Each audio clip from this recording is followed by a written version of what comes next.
This is the Envisioners production. Welcome to Prolific Vision, where your vision matters, but mine is more important. This is Roland Willing. And I'm Madam Miller.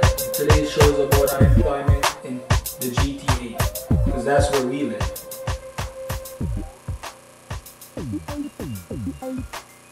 There's about 11% of unemployed individuals in the GTA alone. Now that's a lot of people. That's a crazy amount of people. Because it's about 5 million people that live in the GTA. And of that 5 million, there's 10% unemployed. Or did you say 11? 11.5%. 11.5. We could do the math on that, but that would take all day. That's about 500,000 people. Yeah, just about. There, yeah. So we can just conclude that there's a lot of people who don't have jobs. And that's a big issue, because if you don't have jobs, you don't have money. You have money, then people turn to violence.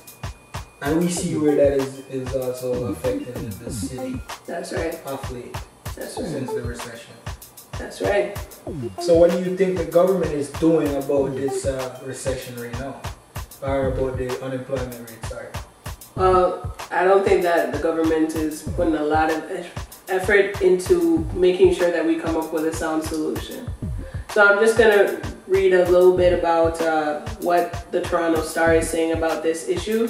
It says, this is an article written by Donovan Vincent, and it's entitled "Welfare Jobless Rates Spark Concern." So a news report on Toronto's economic indicators paint that one councillor calls a very gloomy picture of the continuing impact of the global recession, including a 16% hike in the welfare rolls. The July report from the city's Economic Development Department finds an unemployment rate based on 3 months average of 11.5%, up from 8.5% a year earlier. The number of welfare cases jumped from 87,450 in May of this year from 75,237 in June of 2008, an increase of more than 12,000, which translates to 16,556 more individuals receiving assistance. It's a very gloomy indicator of the city's finances, and it's particularly worrisome for Toronto's economy. We appear stalled in the recession tunnel, says Councillor Brian Ashton, a critic of Mayor David Miller, who sits on the Economic Development Committee. So we can see that this is not just some fallacy that's going around, but there is really an issue with the amount of jobs that are available and the amount of jobs that people are receiving in the GTA. Right. So compared to the US, we see here the US is it's down 9.8%. Now this was September of this year. Okay.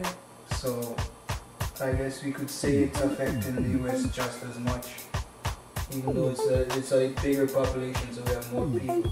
Right. So one of the things that we have to look at, since this is our prolific view or our prolific vision, is how do you feel about the issues that are presented? How do you feel when you hear about things like this in your home city or your hometown? Well, personally, when I hear about it, I think I remember I heard T.I.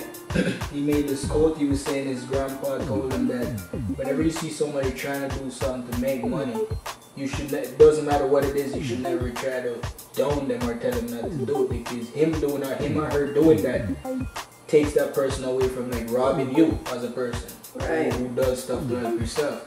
So therefore, those people who are unemployed, we have to be conscious that they might rob us. You know, you might think, you know what, I'm making money, I'm alright, but it affects everybody. Right. Those who have a lot, those who have a little bit, those who don't have any. Mm-hmm. We're all affected. So, you know. Right. That's a very good issue that you brought up. That sometimes we don't think that somebody else's problem eventually becomes our problem. But even in the example of unemployment, that becomes an issue for us too. So that's the thing that we need to consider. So how would you prospect that we help in situations like that? If your friend or something doesn't have a job and you have a job, how do you pertain to change that situation or help it? Because it is ultimately your problem as much as it is there. I don't know exactly what you do to help that person, because it's not like people don't try to get jobs. It's just that there is no job. You get what I'm saying? So right. even though you have a friend, I mean, the most you could tell them is try to get them not to get stressed out and then do the wrong things because they don't have a job. Right. But rather keep doing applying for jobs, keep going to workshops when they do present themselves, and stuff like that, and just try to keep on the right track. Right. Keep away from violence, because people usually, especially black people, as they say, usually result to selling drugs, robbing people and stuff like that. So you have a friend, whether it be black or white, whatever, you just try to keep that person, strengthen that person as much as you can. Right. And keep them on the right path. Yeah. Right. Another thing is to always look out for opportunities to be able to help. So if you know that in your company they're going to be hiring, give them a little tip. Say, yo, come and apply. I'll put in a good word for you. Yeah, that's definitely a good thing. But the truth is, in our community and our Toronto, is that as much as there's not much young blacks employed in the first place for you to be looking out for your friends. That's true, and that's our reality. I wouldn't want to say it's racist. I just would want to say that I think young blacks instill fear in these employers. Mm-hmm. So therefore, they don't want to employ them, right? They don't want to give them the job because they're scared of what these people might come into their business and do. Scared of weird customers, stuff like that, and even rob the employer. Right. So I think that's one of the reason why people are not, quick to, employ young blacks. Right.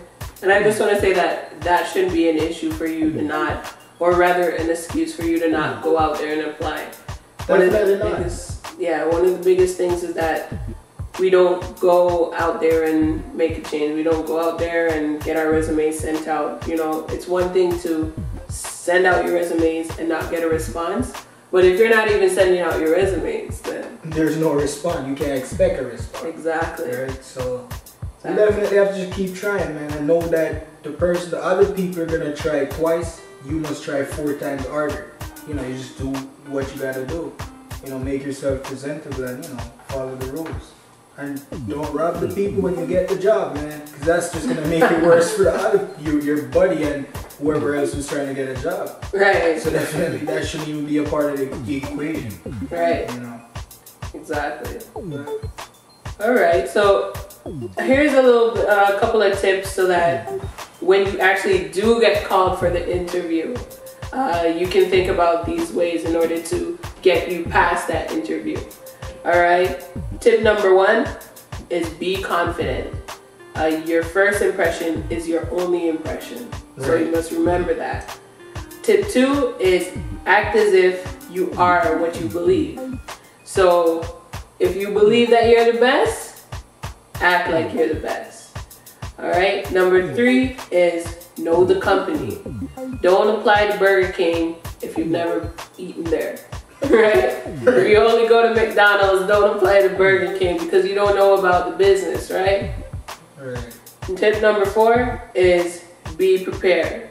So you've got to know what you got to say. You got to know, okay, if this is on my resume, then I'm going to bring it out in my interview, right? Don't be talking mess in the interview when it's not on your resume.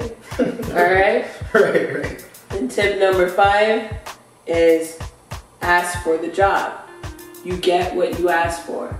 So don't go into the office pretending like you don't need it, right? Right. Don't pretend that it's not something that you want. Make sure that they know that you want it, right? And those are the 5 tips. Anything you want to add to that? As far as, like you say, you just have to have confidence, man. you can't be overconfident either. You just gotta be smart and know that you impress the people because that's what it's about. It's basically you selling yourself.